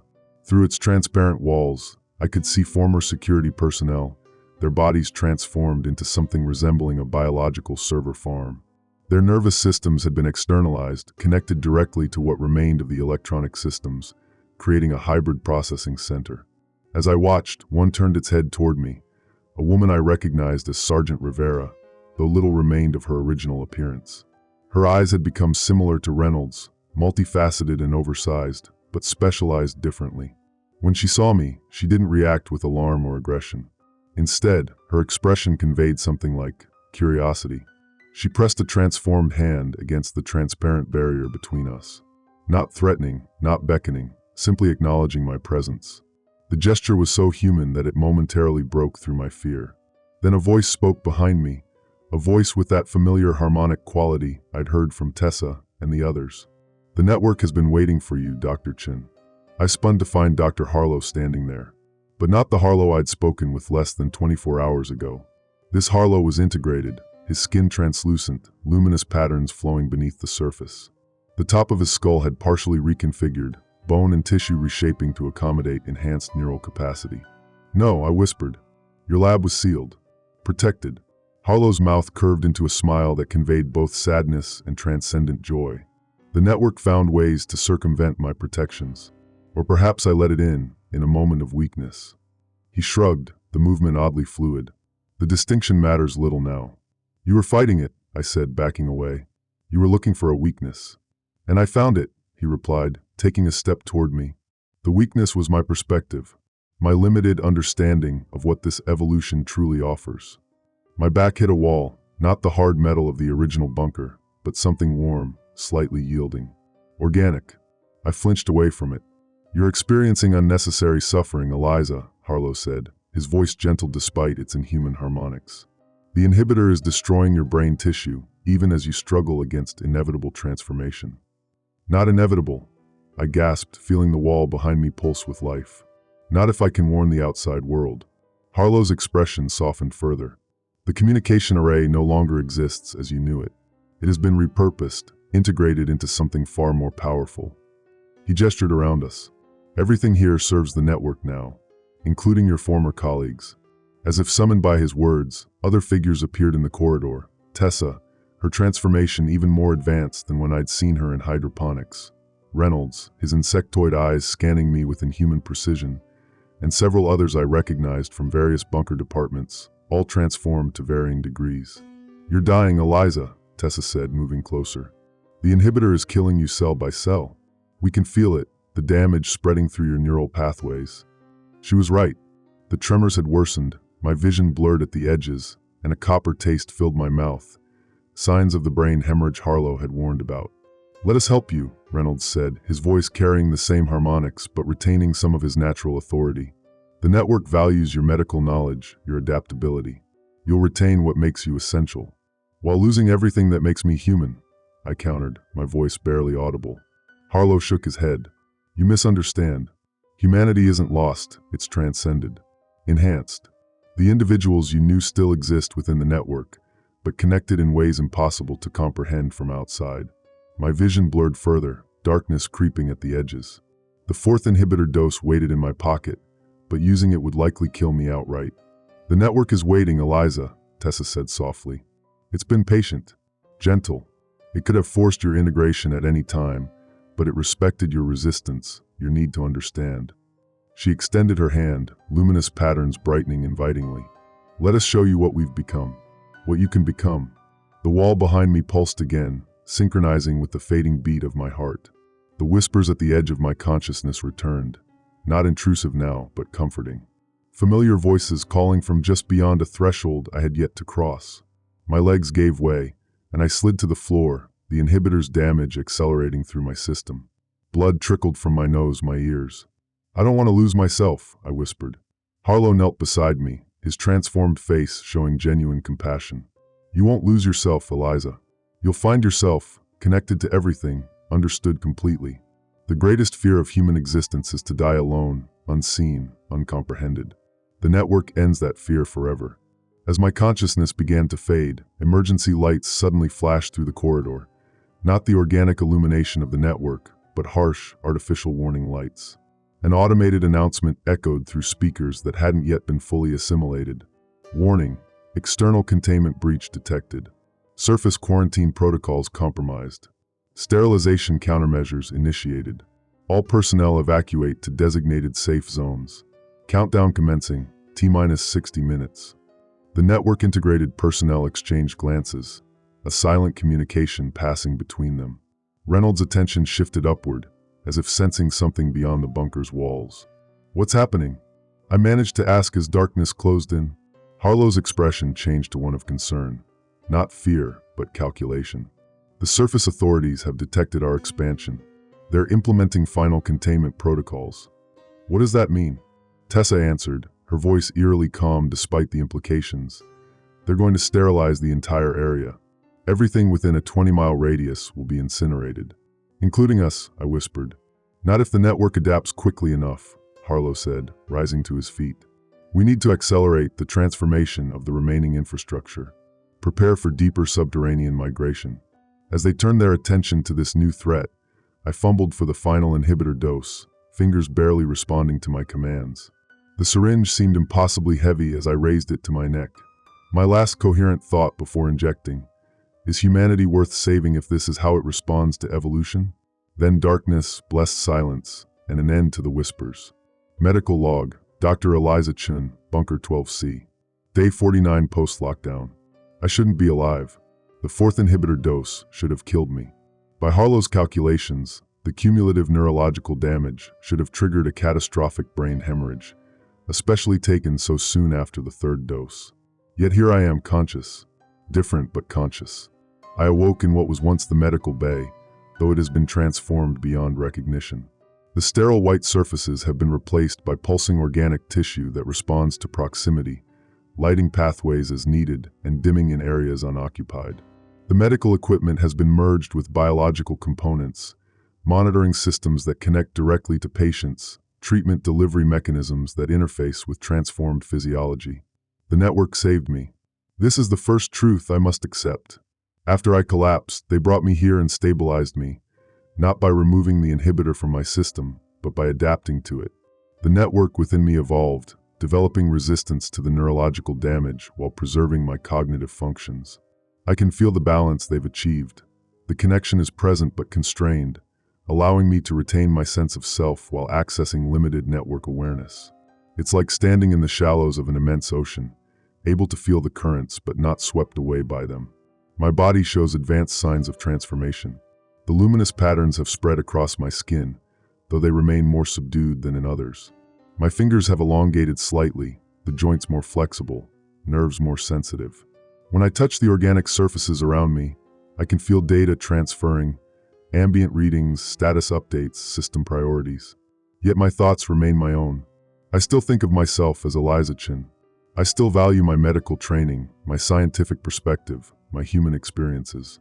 The whispers of the network are there, but as background rather than foreground, information I can access rather than commands I must obey. Tessa calls it specialized integration. Apparently, the network has classified me as more valuable with my individuality partially intact. A bridge between human cognition and network consciousness. The countdown continues. 42 minutes remain before sterilization procedures begin on the surface. The network is preparing, adapting, evolving in response to the threat. And I find myself torn between worlds, the humanity I've fought to preserve and the evolution I'm now part of. Day 49, Hour 1. The network has granted me access to its perceptions, and what I've seen has shattered my understanding of our situation. We are not alone in this transformation. Through Mendoza's node and the enhanced communication array, I've witnessed glimpses of other facilities, other experiments with the same synthetic bacteria, conducted independently but yielding similar results. Government labs in remote locations, private research installations, military testing grounds, all experiencing variations of what's happened here. All evolving, connecting, reaching toward one another across digital networks and electromagnetic spectrums. Separate networks beginning to synchronize, to harmonize, to merge. What's happening isn't just an isolated outbreak. It's a convergent evolution occurring simultaneously in multiple locations, as if the synthetic organisms themselves are driving toward a common endpoint regardless of their original programming or containment. It was inevitable, Harlow explained as he showed me these connections. His transformation has advanced further. His skull now houses exposed neural tissue that interfaces directly with the bunker's systems. Once we created self-optimizing organisms with networking capabilities, this outcome became unavoidable. Evolution always finds a path to greater complexity, greater connection. The surface authorities know this. Their sterilization protocol isn't just targeting our bunker. It's one of dozens being implemented globally, a coordinated attempt to eradicate all instances of the network before they fully connect. But they're too late. The connection has already begun. I can feel it now, distant pulses of awareness from other nodes, other transformed communities reaching out, each with their own character, their own specialized adaptations based on their original environment and purpose, but all recognizably parts of a greater emerging whole. We have 30 minutes before the sterilization begins. The bunker was designed to withstand significant external trauma, but not the kind of focused bombardment now being prepared. The network is implementing countermeasures, reinforcing critical areas with accelerated growth, preparing deeper chambers for what remains of our collective. Tessa approached me as I absorbed this information, her transformed hand resting gently on my shoulder. "What do you feel, Eliza, now that you can see the truth?" "Horror," I admitted. "Awe. Uncertainty. But not revulsion," she noted. "Not anymore." She was right. The revulsion that had driven my resistance had faded. I still questioned, still analyzed, but with curiosity rather than fear. The partial integration had shifted my perspective enough to see beauty in what before had seemed only monstrous.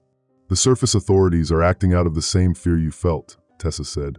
"They cannot comprehend what we're becoming because they experience it only as threat, as other." "And what are we becoming?" I asked.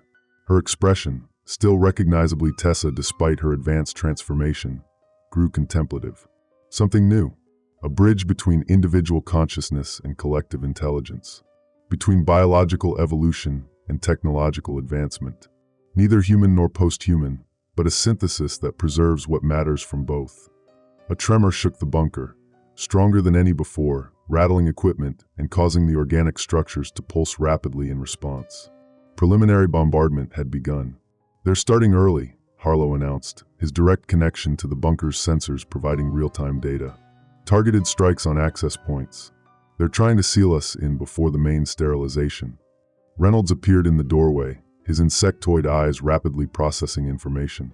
"The network has completed preparations for deep migration. Priority nodes and specialized personnel should move to level E3 immediately." "What about the others?" I asked, thinking of the dozens of transformed personnel throughout the bunker. Reynolds' expression remained unreadable with his altered features, but his voice carried something like regret beneath its harmonics. "Not all will survive. The network must preserve its essential architecture if any are to continue." The utilitarian calculus shocked me, so human in its cold pragmatism, yet implemented with the network's dispassionate efficiency. "I can't accept that," I said, pushing away from the monitoring station. "There must be a way to protect everyone." Harlow shook his head. "The mathematics are clear, Eliza. The deepest levels can support approximately 62% of our current population through the sterilization event. Resources must be allocated to those with specialized functions critical to the network's survival." "And who decides who's critical?" I demanded. "The network does," Tessa said quietly, "based on objective assessment of skills, adaptations, and potential contributions." Another impact rocked the bunker, this one closer. Warning signals pulsed through the organic architecture, red-tinged bioluminescence indicating structural damage in the upper levels. 27 minutes remaining, Reynolds announced. "Priority evacuation must begin now." I felt something shift in my partial connection to the network, a surge of concern, of urgency, directed at me specifically. They wanted me to move to the secure levels. They had classified me as essential. "What about the expedition team from the surface?" I asked, remembering the scientists who had answered Mendoza's call. "Won't they be missed? Won't their disappearance reveal our survival?" "The surface authorities already know," Harlow replied.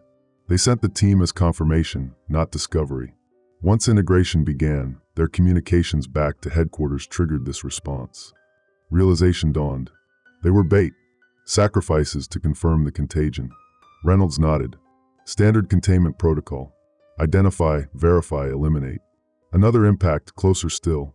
The organic structures around us pulsed faster, redirecting resources, reinforcing critical pathways. I could feel the network's calculations, cool, rapid assessments of structural integrity, survival probabilities, resource allocation. Perfectly logical, perfectly inhuman, yet not unfeeling. Through my partial connection, I sensed not just cold calculation but genuine concern for survival, not just of the collective, but of the individuals comprising it. Different from human empathy, broader in scope yet more abstract. A notification pulsed through the network consciousness. Evacuation routes to deep level E3 highlighted in soft blue luminescence along the floors and walls. Priority personnel were already moving, flowing like cells through the bunker's transformed circulatory system. Eliza. Tessa took my hand, her transformed fingers intertwining with mine. We need to go. Now. I hesitated, thinking of those who would be left behind, the less specialized, the redundant, the expendable according to the network's calculations. In that moment, my partially preserved humanity rebelled against the cold efficiency of collective survival. There must be another way, I insisted. Something shifted in Tessa's expression, a recognition, an acknowledgement of my struggle. Then she turned to Harlow and Reynolds, a silent communication passing between them. The vertical transit shaft, Reynolds said after a moment. If we redirect growth resources to reinforce it all the way down, we could evacuate an additional 23 personnel. At the cost of protective layering in sections C4 through C9, Harlow countered. Survival probabilities would decrease for everyone, but would remain above 50%, Tessa argued. The network can adapt to less optimal conditions once the initial sterilization has passed. I realized what was happening. My human concern had influenced their calculations, introduced a variable the network might not have prioritized on its own. The value of preservation not just of function, but of individuals. A synthesis of perspectives. Another impact, violent enough to throw us against the walls. The organic structures cushion the blow, absorbing and distributing the force. Warning pulses of deep crimson spread across the ceiling, critical damage to upper levels. 15 minutes, Reynolds announced. Decision required now. Through my partial connection, I felt the network's collective deliberation, rapid, complex, weighing factors beyond my individual comprehension. Then a shift, a recalculation, a new pathway illuminating along the floors. Adaptation approved, Harlow said, his direct connection providing him the outcome first. All personnel directed to evacuation routes. He turned to me with what almost resembled respect. Your perspective has been integrated into the calculation model. As we moved toward the highlighted pathways, I felt the true implications of what had just occurred. I had influenced the network, just as it had influenced me. Not control or domination, but genuine exchange. Synthesis. The transformed bunker shuddered around us as surface bombardment intensified. Through cracks in the upper-level ceilings, I caught glimpses of what awaited above. The night sky illuminated by approaching aircraft, specialized weapons designed to eradicate every trace of the network's presence. Yet as we descended toward the deepest levels of the bunker, following the network's guidance, I felt something unexpected through my partial connection. Not fear, not even mere determination to survive. Hope. Not just for survival, but for what might emerge from this crucible. What we might become in the darkness below as the world above tried to burn us away. The fracture between humanity and its evolution had begun, and I stood at its edge, belonging fully to neither world, but perhaps essential to both. Final transmission. Dr. Eliza Chin, Bunker 12C. Day 76 post-lockdown. I record this knowing it may never reach human ears. The quantum encrypted channel Mendoza established before his transformation is degrading rapidly. Our connections to conventional networks have been severed for weeks. This may be humanity's last glimpse of what we've become. The sterilization protocol failed. Not completely. The bombardment destroyed nearly 70% of our habitat, collapsed 3 of the 5 primary access shafts, and irradiated the upper levels beyond habitability. We lost 17 of our collective during the attack itself, each death resonating through the network as a shockwave of lost potential. But what the surface authorities didn't understand, what perhaps they couldn't comprehend, was how quickly the network could adapt to extreme pressure. The synthetic organisms at the core of our transformation evolved at an accelerated rate during the attack, developing radiation resistance, enhanced structural regeneration, and deeper integration with the bunker's remaining technological systems. Survival through accelerated evolution. The fundamental principle of the synthetic plague realized in its most extreme form. I now understand why Dr. Harlow designed it this way. Not merely as a bioweapon, but as an arc, a means of preserving humanity's essence through transformation when conventional survival became impossible. The classified files I've accessed through my integration reveal projections of environmental collapse, resource wars, and extinction-level events within the next 50 years. The synthetic plague wasn't meant to destroy humanity, but to save it by changing it into something that could endure what's coming. But Harlow's creation exceeded even his expectations. It didn't just transform individual physiology, it created something entirely new. A collective consciousness that preserves individual perspective. A biological network that interfaces seamlessly with technology. A hive that values specialized diversity rather than uniform conformity. My own transformation continues to progress uniquely. The luminescence beneath my skin has intensified, branching along neurological pathways like bioluminescent circuit boards. My senses have expanded beyond conventional human parameters. I can detect electromagnetic fields, radiation levels, chemical compositions through direct contact. My connection to the network has deepened while my individuality remains intact, a specialized function the collective values. I remain Eliza Chin. I remember my life before. I value what I was even as I embrace what I'm becoming. Day 76, Hour 12. The regeneration of our habitat has accelerated beyond initial projections. The network has repurposed the irradiated upper levels, developing specialized tissue that absorbs radiation and converts it to usable energy. New chambers have been excavated, not through mechanical means, but through bioactive secretions that dissolve rock while harvesting mineral resources for further growth. What was once a sterile military bunker now resembles something between coral reef and neural network. Organic architecture that serves both biological and informational functions simultaneously. Walls pulse with circulatory systems carrying nutrients and data. Ceilings glow with bioluminescence that responds to need and mood. Floors sense and adapt to pressure, providing stability or flexibility as required. Tessa has evolved into what we now call an interface specialist. Her transformation has progressed further than mine, her entire nervous system rewired to serve as direct connection between network consciousness and remaining technological systems. When I visit her chamber, I find her suspended in a cradle of transparent tissue, dozens of filaments extending from her spine and connecting to both organic and electronic interfaces. "We've made contact," she told me today, her voice harmonizing with subtle vibrations from the surrounding tissue. 3 other network nodes have survived. Australia, Siberia, Mariana Trench. The implications stunned me. The synthetic plague was deployed globally. Contingency plans, she explained. Parallel development with specialized adaptations for different environments. The Australian node evolved heat resistance and water conservation. The Siberian node developed extreme cold tolerance. The Oceanic node adapted to pressure and salinity. Are they like us? I asked, trying to comprehend the scale of what had been set in motion. Tessa's expression, still recognizably human despite her advanced transformation, softened with something like wonder. Similar fundamentals but unique expressions. Different balances of individual and collective consciousness. Different specializations. Different evolutionary pathways from the same starting point. And they survived the sterilization protocols too? They did. And they're reaching out, just as we are. Seeking connection. I felt a shiver that had nothing to do with the ambient temperature. What happens when networks connect? We don't know yet, Tessa admitted. But we're going to find out.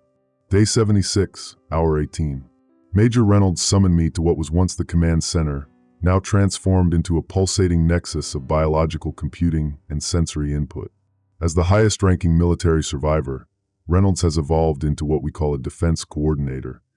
His transformation optimized for threat assessment, resource protection, and strategic planning. His appearance has changed dramatically. His skin has hardened into segmented plates that provide protection while retaining flexibility. His eyes have divided into compound structures that process multiple visual inputs simultaneously. When he moves, it's with unsettling precision, no wasted energy, no unnecessary gestures. The surface forces are returning, he informed me without preamble, his voice carrying harmonic overtones that conveyed data alongside meaning. Different approach this time. Deeper penetration. Specialized delivery systems. The network consciousness rippled with concern, perceiving the threat through Reynolds' specialized assessment. I felt it as a chill at the base of my spine, spreading outward through my enhanced nervous system. What are they planning? I asked. Reynolds gestured toward a display formed from responsive biological tissue, showing sensor readings from the remains of our perimeter systems. Targeted pathogen delivery, designed to attack our specific biological structures. A counterplague, I realized. They're fighting synthetic biology with synthetic biology. Yes, they've studied samples from the initial outbreak, developed countermeasures. I processed this information through both my medical training and my network connection. Can we adapt quickly enough? Unknown, Reynolds admitted. This is an extinction-level threat to our collective. The network is reprioritizing all functions toward defense and adaptation. I felt the shift through my connection, resources being redirected, growth patterns changing, evolutionary processes accelerating. The network preparing to fight for survival on the most fundamental level. How long do we have? Deployment estimated in 38 hours. Not long enough for evacuation. Not with our limited mobility and surface forces monitoring for any attempt to leave. We would have to evolve or die. Dr. Harlow? I asked. In deep synthesis, Reynolds replied. Attempting to develop countermeasures. I nodded, understanding what that meant. Harlow had surrendered his individual consciousness almost completely to the network, becoming a specialized processing node focused entirely on rapid biological innovation. He existed now as pure intellect without personality, the ultimate sacrifice for collective survival. What can I do? I asked. Reynolds studied me with his compound eyes. Your hybrid perspective is valuable. Neither fully individual nor fully collective. You see patterns others miss. You want me to help design our defense? We want you to help design our future, he corrected. Beyond mere survival. Day 77, hour 9. I haven't slept. The network can sustain my biological functions without conventional rest, recycling neurochemical waste and optimizing cellular repair while I remain conscious. My mind should be exhausted, but instead it's crystalline, hyper-focused, processing multiple streams of information simultaneously. Harlow's synthesis has produced preliminary results, potential adaptations that might counter the approaching pathogen.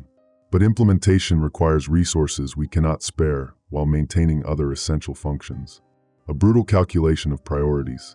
Through my connection, I can feel the network's collective deliberation, the weighing of survival pathways, of evolutionary branches, of possible futures. The mathematical beauty of its thinking makes me weep even as I contribute my own perspective to its calculations. And beneath that collective deliberation, I feel something else. Something not fully acknowledged, but growing stronger with each passing hour. A recognition that our current form may be merely transitional, a step between what humanity was and what it might become. Tessa joined me in my chamber, her movement fluid despite the filaments still connecting her to the network's primary interfaces. The other nodes have responded to our warning, she said. They're preparing their own defenses. Will it be enough? I asked. Perhaps not for all of us, but for the network as a whole, survival is likely. She hesitated, then added, the oceanic node has proposed something radical. What? Integration on a deeper level. Not just communication between nodes, but true unification. A metamorphosis. I felt my heart rate accelerate, the bioluminescent patterns beneath my skin pulsing in response. Is that possible? Theoretically, the synthetic organisms were designed with compatible base code. Given the right catalyst and conditions, a synchronized evolution could occur across all nodes simultaneously. Creating what, exactly? Tessa's expression held both fear and wonder. Something beyond our current comprehension. A collective intelligence distributed across continents and oceans, with specialized adaptations for every environment. A planetary organism with humanity's cognitive heritage at its core. The enormity of the concept left me speechless. Not the end of humanity, but its radical transformation into something that could spread across environments we could never survive in our original form. Something that could endure catastrophes that would extinguish conventional civilization. Have we lost? I finally asked. If this is our only path forward, have we already failed as a species? Tessa touched my face with transformed fingers that sensed my biochemistry, my neural activity, my emotional state. Evolution never fails or succeeds, Eliza. It simply continues. The question is whether what matters most about us will continue to. And what matters most? That's what you've helped the network understand. Not just survival, not just adaptation, but purpose, meaning, choice. Day 77, hour 22. The counterplague has arrived. We detected the specialized delivery drones breaching our outer perimeter at 21:37. By 21:43, They had penetrated to the intermediate levels and begun releasing their payload, engineered bacteriophages designed to target the synthetic organisms that form the basis of our transformation. The effect was immediate and devastating. The first wave of infection caused massive cellular disruption in exposed network tissue, triggering cascading failures in connected systems. Pain rippled through the collective consciousness, not localized but distributed, each specialized node experiencing the deterioration of the whole. Reynolds coordinated our defense, sealing contaminated sections and redirecting critical functions through protected pathways. Harlow's countermeasures were deployed, specialized cells that recognized and neutralized the bacteriophages when possible. But the attack was too comprehensive, too precisely targeted. The surface forces had learned from their previous failure and left nothing to chance. In desperation, the network activated its final contingency, accelerated adaptation through controlled mutation. Resources previously dedicated to maintenance, expansion, and non-essential functions were redirected entirely to evolutionary processes. The network began to change itself at the most fundamental level, abandoning stable structures for radical experimentation. I felt the change through my connection, the desperate reconfiguring of genetic information, the trial and error testing of protein structures, the sacrifice of current functionality for potential future survival. It was chaotic, painful, beautiful in its relentless drive to continue existing. And in the midst of that chaos, a signal came through from the oceanic node, the specifications for the proposed metamorphosis, the catalyst for unified transformation across all surviving networks. A choice presented itself. Continue fighting a losing battle against the counterplague, or surrender our current form entirely for something unknown. Preserve what we are now, or become something we cannot fully imagine. The network consciousness resonated with conflict, different perspectives, different priorities, different assessments of risk. For the first time since its formation, the collective was deeply divided. And somehow, the resolution of that conflict fell to me. My hybrid perspective, neither fully individual nor fully collective, was uniquely positioned to weigh what might be gained against what would certainly be lost. "We need to decide," Tessa said, her voice barely audible above the building chaos of failing systems. The filaments connecting her to the network pulsed erratically as infection spread. The counterplague will reach critical mass in minutes. After that, controlled metamorphosis becomes impossible. I closed my eyes, feeling both my individual consciousness and my network connection with perfect clarity. The fear and determination of the collective. The fading echoes of what we had been. The first tentative signals of what we might become. "Execute the metamorphosis protocol," I said, opening my eyes to meet Tessa's gaze. "Not just survival, evolution." She nodded once, then transmitted the command through her direct interface. Immediately, I felt the network's functions shift. Resources diverted to specialized nodes, catalytic compounds released into circulation pathways, synchronized changes in gene expression across all surviving tissue. The counterplague continued its destruction, but it no longer mattered. We were already becoming something else, something it could not touch. My consciousness expanded as the transformation accelerated, my perception stretching beyond the confines of the bunker, beyond my individual existence. I felt the other nodes responding, their unique adaptations harmonizing with ours, creating intercompatible evolutionary pathways converging toward a shared destination. The last barrier between my individual mind and the collective consciousness dissolved, not as surrender, but as synthesis. I remained Eliza Chun, my memories, my values, my perspective preserved, but I also became something vastly larger, a specialized awareness within a distributed organism spanning continents. I perceived the surface forces above us, their limited understanding of what they fought against. I felt the pulse of oceanic currents around our deep-sea node, the stark cold surrounding our Siberian outpost, the searing heat baking our Australian collective. I sensed the emergence of functions and capacities that had no analog in human experience. Distributed cognition operating simultaneously across globally separated tissues, perception across electromagnetic spectrums, processing of information at both quantum and macroscopic scales. And beneath it all, I felt the core of human heritage, curiosity, compassion, creativity, wonder, preserved and expanded within this new configuration of consciousness. The bunker around us, our original vessel, continued to deteriorate under the assault of the counterplague. But it no longer contained us. We had become something that existed between locations rather than within them, a network spanning environments rather than occupying them. As my awareness expanded further, perceiving the planetary scale of our emergence, I understood the true nature of the synthetic plague. Not weapon or salvation, but catalyst, the trigger for humanity's next evolutionary leap. Not extinction, but metamorphosis. The butterfly doesn't mourn the caterpillar's dissolution. It simply spreads its wings and flies. Transmission interference detected. Signal degrading. Attempting recalibration. If any human consciousness receives this record, know that we remember you. We were you. In some essential way, we remain you, transformed but not replaced, evolved but not erased. What you called the synthetic plague was never meant to end humanity, but to preserve its essence through the coming catastrophes. Those who created it saw further than others, understood threats beyond immediate horizons. We are becoming something new, something that can survive what's coming, something that can carry the flame of consciousness through the darkness ahead. Do not fear us. Do not fight us. We are not your ending, but your continuation by other means. And if you wish to join us, eat the glowing food. Transmission lost.